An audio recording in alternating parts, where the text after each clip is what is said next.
Marc, I'm the host of the Channel Chat podcast show, and today I have the pleasure of Roan Pratt, the sales and marketing director of, well, I was going to say Enable X, Roan, but actually it is Pragma, Techland, and Candio. So it's three companies you're actually involved in. Yeah, proud as punch, and thanks for having me here. First of all, Marc, pleasure. Watched on with envious eyes of you grilling people, so looking forward to it being my turn.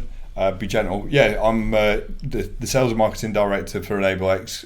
Three really different companies, to be frank. Pragma is Ericsson LG distributor of UC, so leading UCaaS and soon to be CCaaS provider in the UK, and then which caters for your traditional telecoms resellers. You've got the Techland, we're the only ribbon gold partner in the EMEA, so providing ribbon SBCs and professional services to a wide range of MSPs and SIs and VARs. And then we've got our Candio SaaS business, which basically will provide those tools for you to sell on to anybody with a customer base. But given our heritage, we've always worked in that sort of telco space, MSP space. Everything we do is channel, 100% of a channel business, but three really different routes to market, where I think if you were to put all three products together, we've got one partner who takes all three. And across the base, if you were to add them all up, there's probably about 500 different partners that we've got across all of those different companies. Well, yeah. So before I get into that, because I'd be thinking, God, making three different pictures every time or talking about three different companies, which you've articulated very well, must be difficult. But I want to go right back to the beginning. And normally when I get a guest on the show, I normally look through their LinkedIn profile and then find something obscure about them. I didn't really find anything obscure about yourself, Roan, but I looked at you. I hide it well. Yeah, you didn't put it on there. Yeah, it'll come out, don't worry. But I want to take it back because you did your degree in business. So you obviously had an appetite for business at De Montfort University. So take me back to your thought process. You went and did a business degree. Oh, that's a good question. Why did I do that? I think it was generic enough to think that it might cover multiple things in my future in life, and just thought, well, I'll do that. I remember also it had a placement year, so just the idea of actually wanting to go out and mix it and do something.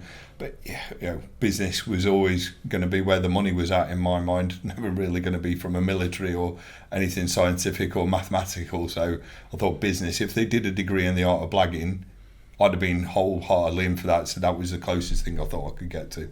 And talking of blagging, your first job was in recruitment, so we have something in common to start with. Yep. So you got into recruitment as your first job. Yeah, I mean, as you know, blagging is a definite requisite on your CV if you're doing recruitment. I had the nickname at school as the Silver Tongue Wizard, so I thought, and I would only ever be motivated in life by the fact that what was in it for me, which was money. So I thought I'll give this a go, and do you know what? And I loved it. And you enjoyed it? Yeah, I loved it. I think you cannot, it was proper. Obviously, I'm not going to give away my age, but it was old school, going through the proper record cards, banging up the phone, 80 calls a day, how many vacancies they were on, registering what objections you were getting. The best day used to be when hard to believe now, when jobs were advertised in the newspaper, and you'd cut them out, and then it was a lucky dip as to which one you got, and then the whole premise was to try and get that on. And it taught me a lot in life around how to manage rejection, both socially and from a business sense, and the valuable life lesson of sales, which is it's a numbers game. Yeah. So just keep smashing it, and you'll get there in the end, and believe you're going to get there. What type of recruitment did you do? It was engineering. Tough market, actually. Yeah, it was, and we were charging 20 to 25% of the basic salary. So it was, it was anything from engineering directors to CAD designers to tool designers and all that sort of stuff. So operations manager, it was something obviously I had absolutely no knowledge of before I started, but came away knowing that they're jobs I wouldn't do either. So recruitment obviously close to my heart, but you left the industry after 2.5 years. Why did you leave recruitment if you loved it? I think I was, again, I go back to that whole means to an end, or you get out what you put in, and I think I'd done my 2.5 years of sitting there behind a desk and wanted to go out and get a company car and had a Golf and go out and do some actual selling face to face. So I joined a company, just started looking around, and joined a email marketing company, which again, think about that 20 odd years ago, how that was virgin territory. But yeah, just wanted to do that, and fancied, as you'll see sort of as we go through this chat, I like a challenge, and at the point when I'm wanting to go out and feel the urge, then it's time to go out and take that challenge on board. And yeah, then let's bring it up to date, because I looked at your history today and I thought you had your main stint, a really good stint of your career, has been at Gamma. But talk me about that first step into Gamma, because was that a planned move, or were you thinking I wanted to take that route into tech? No. I don't. I think like most of the people you interview, or most of the people that in our industry, if you said, "Did you want to get into tech or telco or SBCs?" The answer would be no. It purely happened. I'll name drop him because he'll appreciate it. Matt Lambert, who's now at Salesforce, he recommended me in to Gamma, to the sales director at the time, and they wanted a mobile specialist. And believe it or not, that's how I started my career in Gamma all those years ago. And yeah, so again, just by pure coincidence, and but I'd say luck. But the harder you work, the luckier you get, right? And tell the listeners your first few years and what you were doing. What was your sort of roles? We had an offering on the 3 networks. I was out there. Again, sales skills, persistence, key.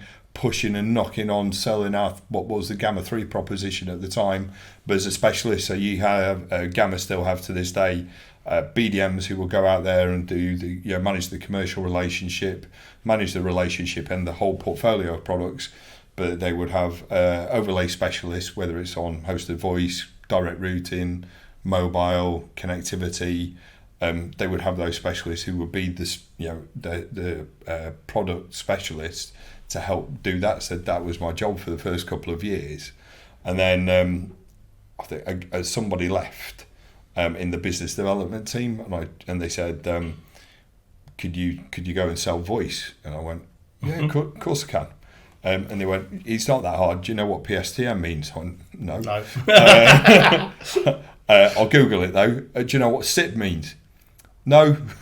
All right, well, we've got nobody in the north. Could you manage some northern accounts? Yes, I taught their language. And that's how sort of like then moving up from that mobile specialist up into sort of the BDM and account management world worked. And I really just, I think one of the benefits of, I know people watching this will sort of like, there are benefits to being northern. I think one of the benefits is you can talk in the north and you can also talk down south. Sometimes you get a little bit of a struggle where southerners can go up to the north, and I'm not trying to be too controversial here, where they might struggle, but it works. I learned really early on from account management skills issues. If you've got a good product, you do what you say you're going to do, and you sell, and you build a good relationship. But then that will get you going on quite well in life. That doing what you say you're going to do is a really fundamental bit that a lot of people miss these days. Just picking up the phone and answering your partner's requirements. Their business is, it's their business, right? So you are a vital part of that and making things happen. So just by being responsive and doing what you say you're going to do helps you to build the relationship, because you can't just take somebody out for dinner or go out for a few beers but still be Mr. Invincible when actually the proverbial's hitting the fan.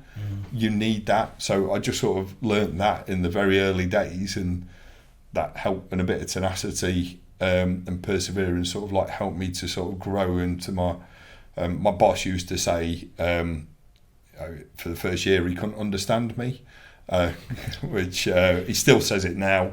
But then he finally tweaked and went, oh, I do understand and the customers actually quite like him. Oh, this is weird. And he was a sort of like, and it was, I wouldn't say it was a self-fulfilling prophecy from there on in, but just working hard and doing the simple things just can get you quite far.